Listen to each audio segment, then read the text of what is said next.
Hey, hey, hey.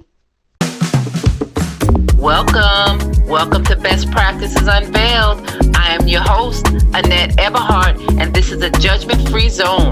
This space was created just for you for open, honest, and thought-provoking conversations. Here, our guests speak freely, our stories run deep, and together we uncover the practices that help shape our lives and strengthen communities. This is where transformation begins. So lean in, tap in, and get ready to evolve because the next level starts right here. That's a good one.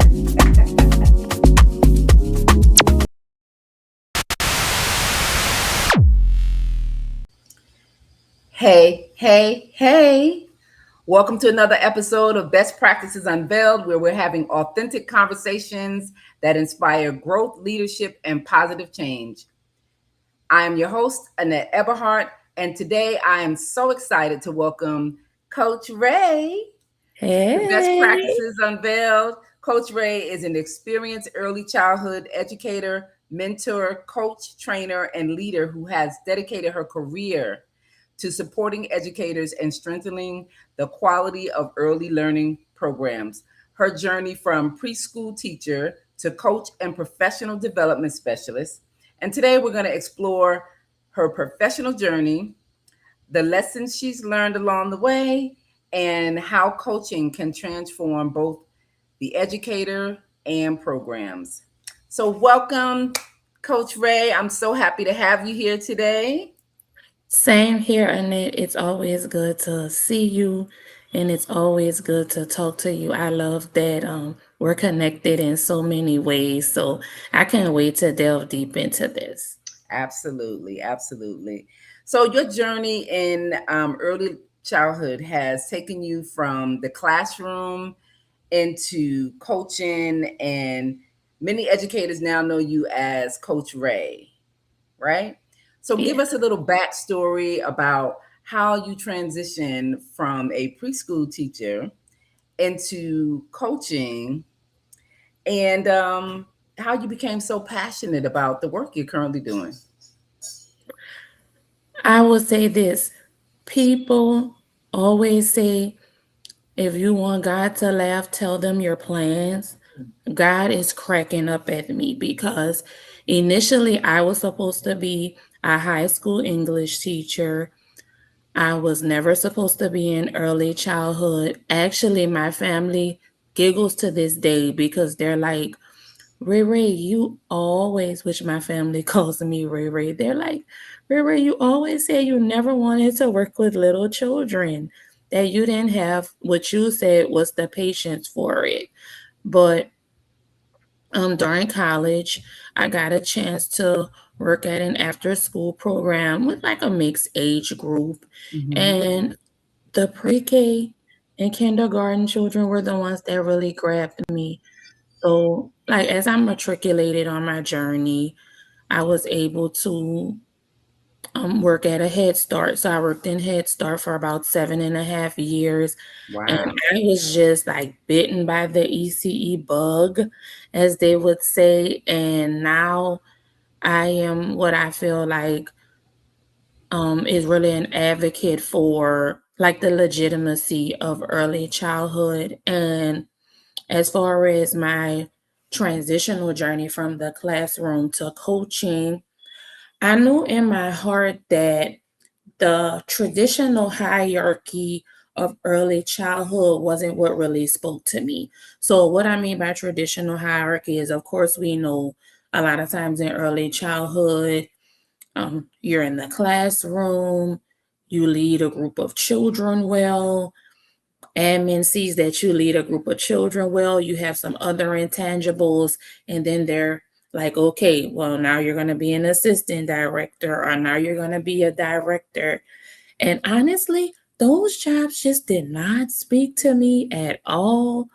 I was like, I don't want to be a director. I don't want to be an assistant director. I was like, what does growth and trajectory look like for me? So in Head Start, we actually had these roles called school readiness coaches. My first school readiness coach comes in the room, and I'm like, that's it. That is what I want my trajectory to be post classroom. So I started to shadow her. I started to look at everything she was doing. And literally, I became like a student of the coaching game. Anything that I needed to do as far as investing in myself, getting more education, and whether it was traditional or just coaching based education, that was really the biggest help for me, that helped me transition from the classroom into like that coaching sector. But the biggest thing for me was knowing that the traditional trajectory for me was not um, what I saw myself doing and what I felt like my purpose was. Wow. Thank you for sharing that, Coach. I appreciate that. That's a journey. Um, It is. yeah, it is. It is. So, what are you currently doing? Oh, and I know Annette knows this, but I do a few things. So currently, I am an early um, education specialist for what's called the Child Care Resource and Referral Program in the New Orleans area. I'm Okay. also a mentor coach for well, we have a Bessie approved CDA and ancillary program in New Orleans. So I also get to mentor teachers who are aspiring and in process of getting their CDA and what we have in Louisiana called an early childhood ancillary certificate, which basically qualifies them to be able to teach early childhood in the state of Louisiana.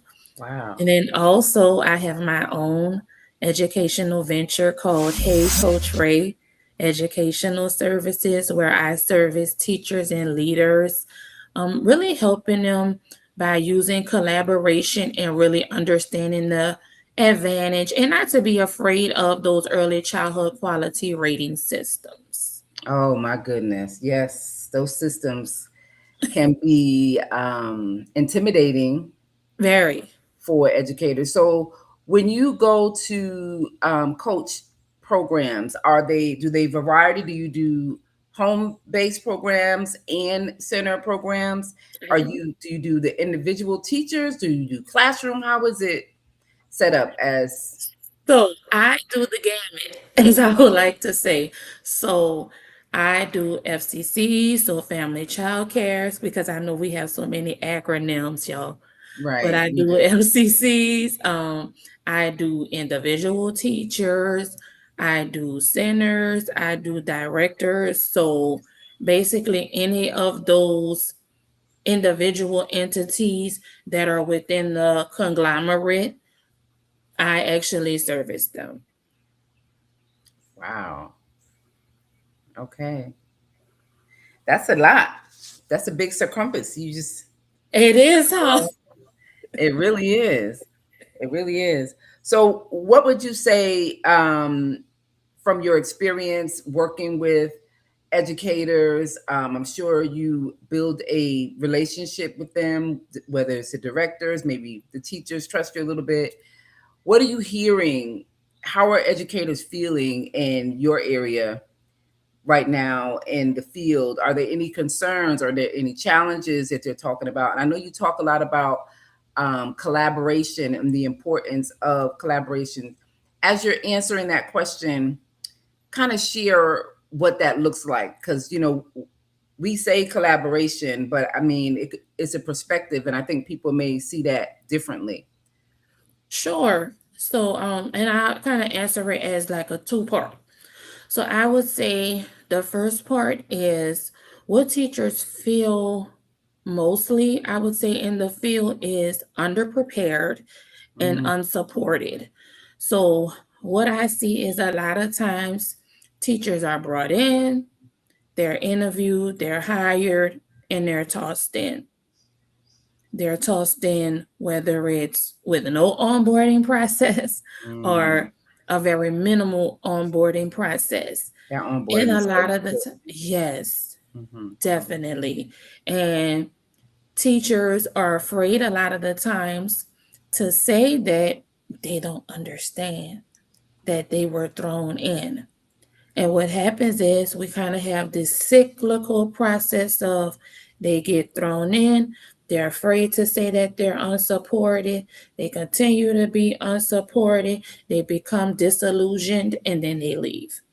So I'm constantly seeing that cycle throughout the state. And I know that this is, I would say, a national epidemic, but just in particular to my state, because that's the question that you asked, definitely teachers feel like they're thrown in. They feel like a lot of the times the directors are not very prepared Mm. to be able to support teachers.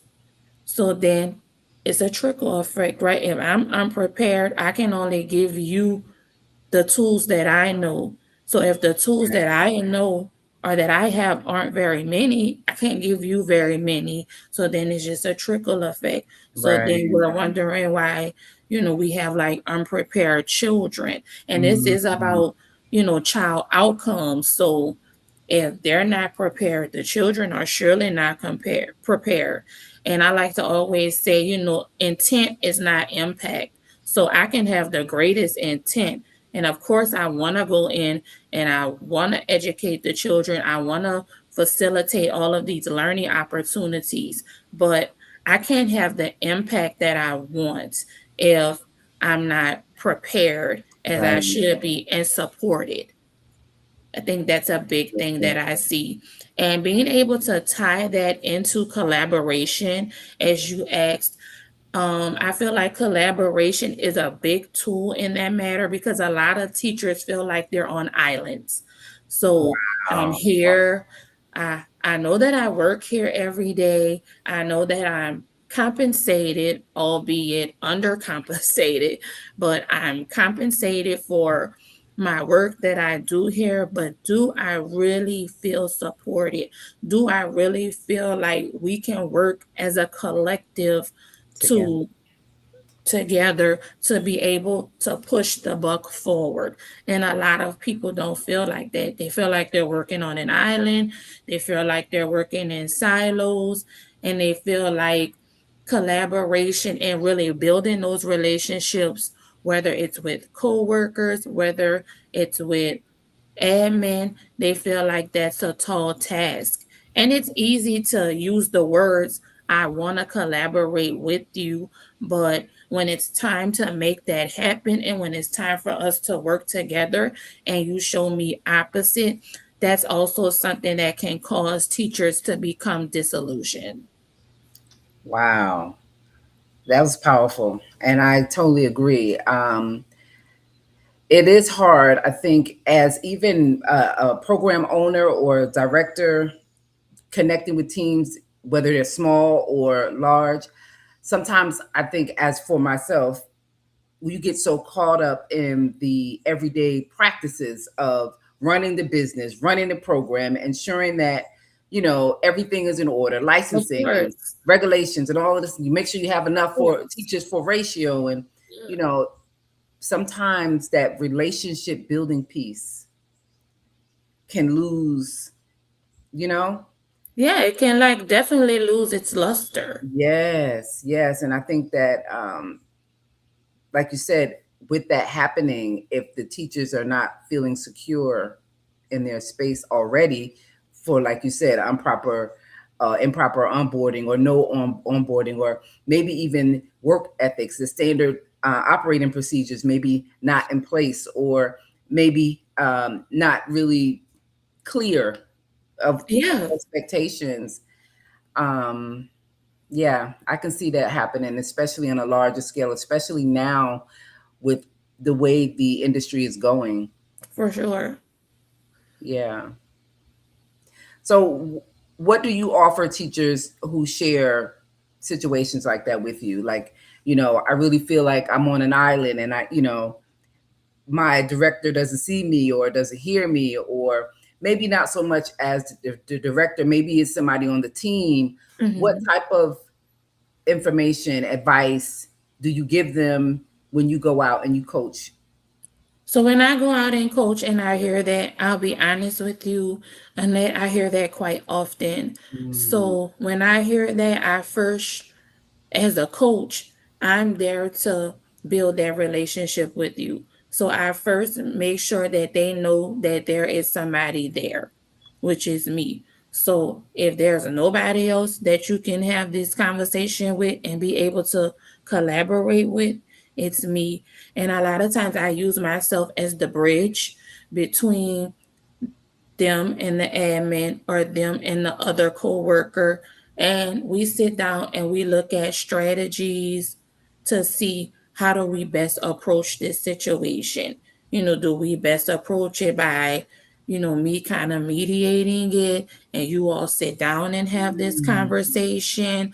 Do we best approach this situation by me being able to kind of front load it for you a little bit and go speak to the admin for you, because mm, I've just seen in the past a lot of times when myself as the coach, when I'm able to go and speak to admin, it's a different perspective, albeit temporary sometimes, but it's a different perspective. And I think sometimes they look at the coaches also as kind of like this authoritative figure. Not that that's what we're trying to bring or I'm trying to bring, but they kind of look at us as having this level of expertise, so that when we do come to them, they're a little bit more open to listening to what we have to say. So when we try to build that bridge between them and the teacher, they're open. the ears are a lot more open than Hmm. when the teacher is coming, because sometimes, because they're in that operation, keeping ratios, making sure the day to day is done, they Hmm. don't always have that other collaborative relationship building side of their brain on. And they Right. don't always understand that. Some do, unfortunately, and they choose not to want to receive it. But for the most part, a lot of the times they just aren't thinking in that mode. So I like to say I use myself as a bridge to be able to bring the two together and let them both know that, hey, at the end of the day, you do have somebody here that A, wants to build a relationship with you, B, wants to see you all grow, whether that's collective or individually. Mhm. And three, I want to be able to see your child outcomes, which is the big scale Yeah. of things here. Wow, that's wonderful. I like how you get involved with the work and, seeing the imbalance that happens sometimes in a space where you do have authority and team Mhm, collaboration, and or even team and teams just kind of mhm, like not working together, or again not feeling valued. And I think that being that bridge definitely can give lens a different lens and perspective, and allow each mhm. individual to share and express themselves. When you have somebody there who's not really part of the process all the Yes, time, you know you can bring different awareness and have them open up and see, with it, like I said, with a different lens. So I for can definitely sure. appreciate that. Absolutely. So, how involved are you with the children during that process when you're doing the quality rating observations? And is that the only tool that you use when you go do these observations or your coaching, or are you doing other things as well? So I use a few tools. I would say our main quality rating tool is the class tool, and that's in the entire state for us. So I am a class certified observer. I'm a class certified trainer. So I'm able to train other observers on the tool.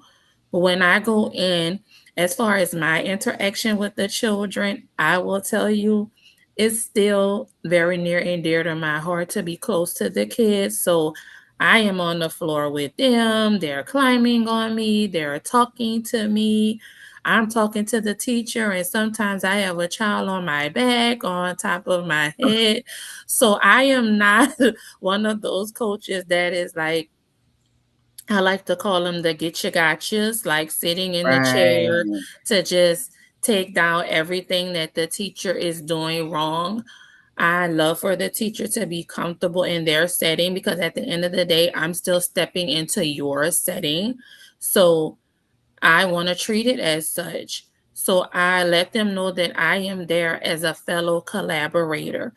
Of course, I'm there to be evaluative in some respect, but I don't want them to feel like, oh, Coach Rae is here. Right. She's coming in here to write everything down that I wasn't doing. And when we have our conversation, she's going to give me this list. And then it becomes a lot for them. And Right. then the relationship becomes the polar opposite of what you want. So I go in, I always let them know, be yourself, Right. do what you do every day. And if it's something that we need to tweak, we'll tweak it.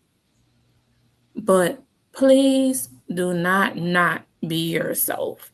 Right. But as far as with the children, I love the kids. I go in and they're like, Miss Rae, I drew you a picture. And Okay. that just warms my pre-K teacher heart because it brings me back to when I was a pre-K teacher in the classroom and I'm not so far removed that I don't Right. remember those things. And I would say that's what gives me my real purpose. That is how I know that coaching is my purpose because I love still being able to support teachers in that way so that children can get what they need. And I love seeing children get what they need Yes, and that what is. they want to. Yeah, that is very rewarding. Yeah, I agree. I agree. So I have a question like regarding the tool itself. Hmm. Do you feel that the tool really embodies I'm going to speak from a family child care Hmm. educator perspective, and I'm going to give you a scenario that happened Hmm. to me when I had Okay. my observation. I um, I got marked down for um, my assistant was not engaging with one of our children. They were doing parallel play, but she Hmm. didn't. She was playing next to him, but she did not engage with what he was doing in the moment. Uh-huh. And the reason was because the child was autistic and does not like that type of interaction. And it was already lots of behaviors that were happening throughout Hmm. the observation that we were trying to, keep. Like mitigate. Yeah. Hmm. And so when the score came, and I was like, why? What happened? Because I dropped from where I was and I dropped down. And that's what she explained to me. And I said, well, you know, you don't understand the logistics of how this program operates. And she said, well, I didn't know. Does he have an IEP? And so I'm thinking to myself, why would you come out not prepared? The programs are diverse. I mean, and I understand we Sure. all have a tool that we have Mhm. to go by, but I think it's important. I know that, they're not supposed to be announced and, all those things, just as a pop-up, but to not really know the enrollment, the children in the program, if they have any Mhm. disabilities, if they're on IEP, you come out and you just go by this tool as opposed to also implying some common sense and get a feel and ask questions if you're unclear about certain things. So, it kind of became a controversy going back and forth. But Of then course. and on a day-to-day, when you think about, a family child care program versus a child care center, yes, we do the same thing by servicing children, but it's at a different capacity. We have a Yeah. variety of age groups. Everybody is in one space. So I think that there should be a different piece, you know, for family child care, or a piece where the coach or the mentor that's coming out to the programs are aware Mhm. of what you're going to find when you get there. What are your thoughts on that? Oh, yes, I have thoughts on this. So, I totally agree with you. I will say, first of all, it is unfortunate that that happened because when coaches, mentors, observers of the like come out, those are questions that are supposed to be asked beforehand. Right. And I can say, as far as being like a class trainer, they have done a lot of work on delineating those things. So when we go in now, those are questions that we have to ask.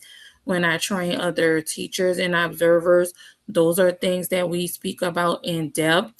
I know the class tool has put a lot more guidance in there now for like Okay. developmental appropriations, developmental considerations.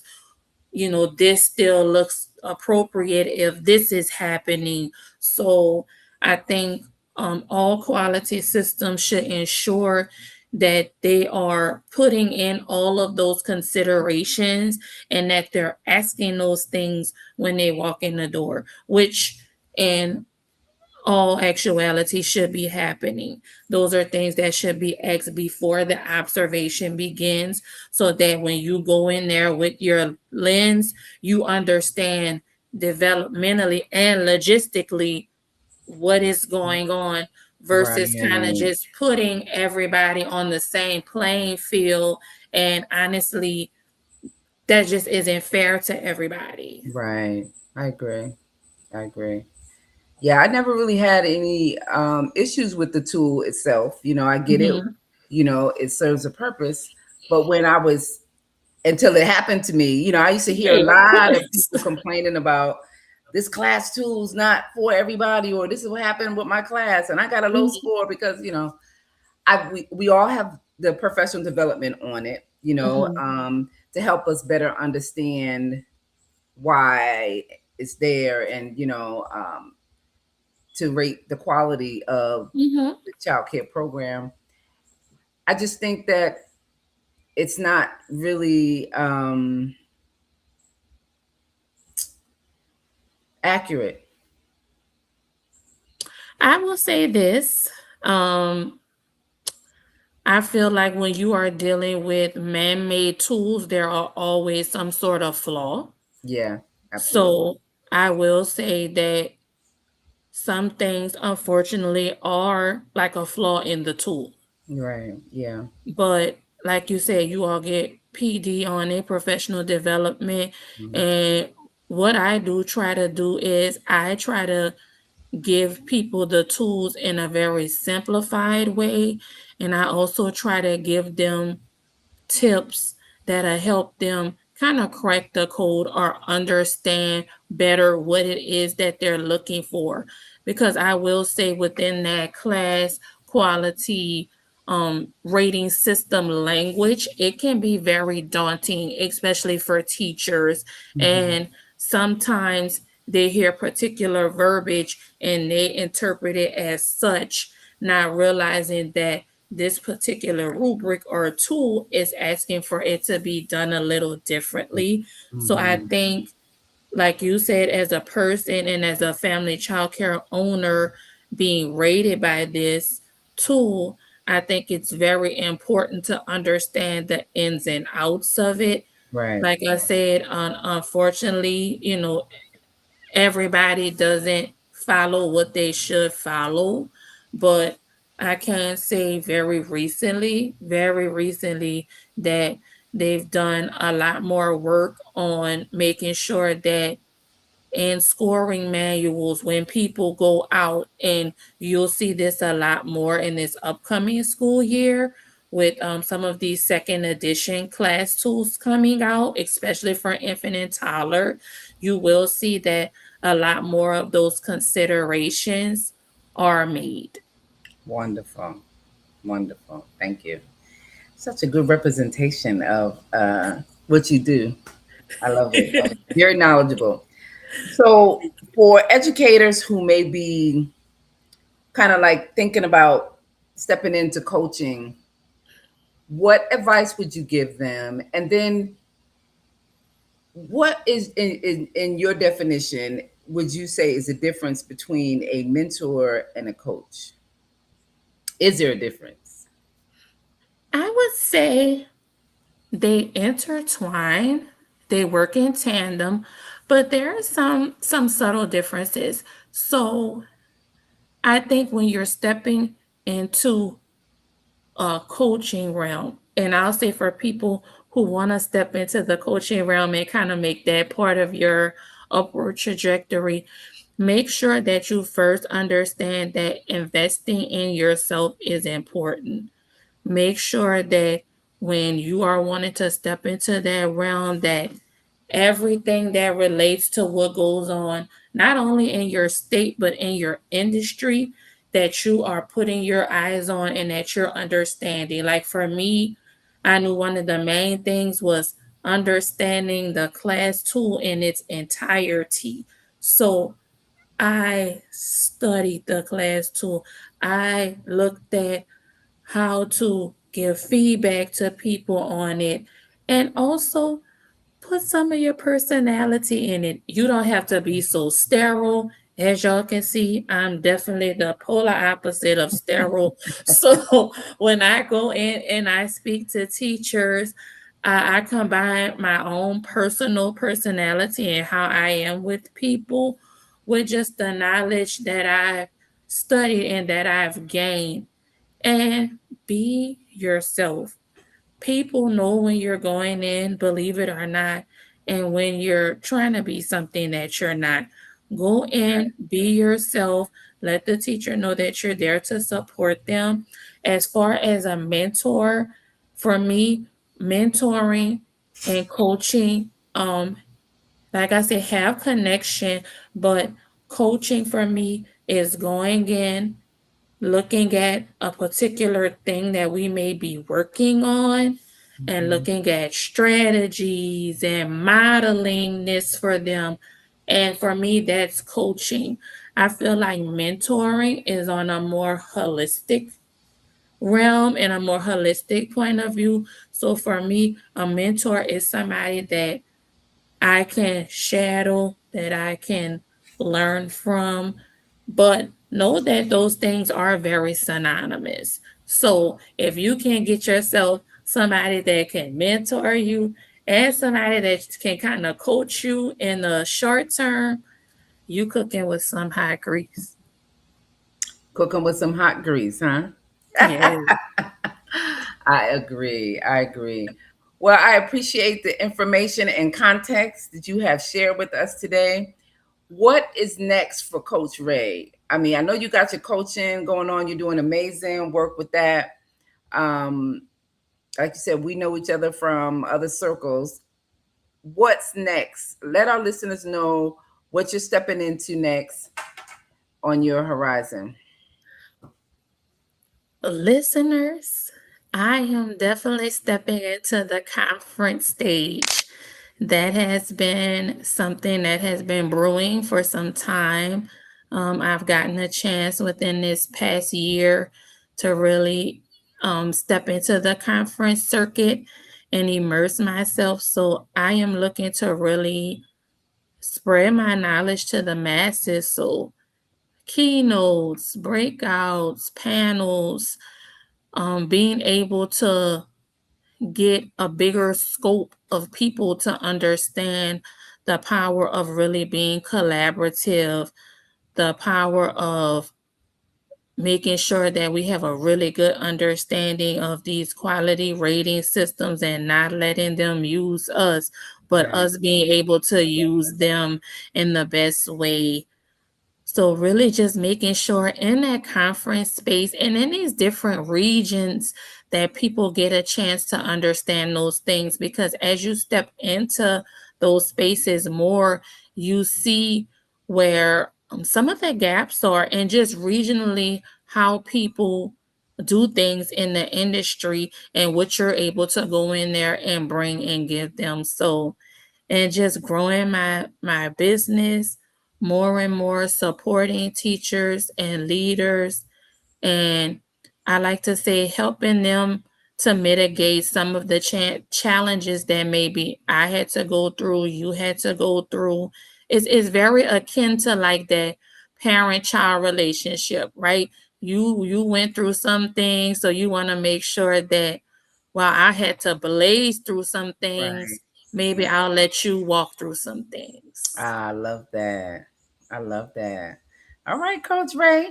So if someone wanted to connect with you to get you on their stage to hear that amazing keynote, how would they be able to contact you?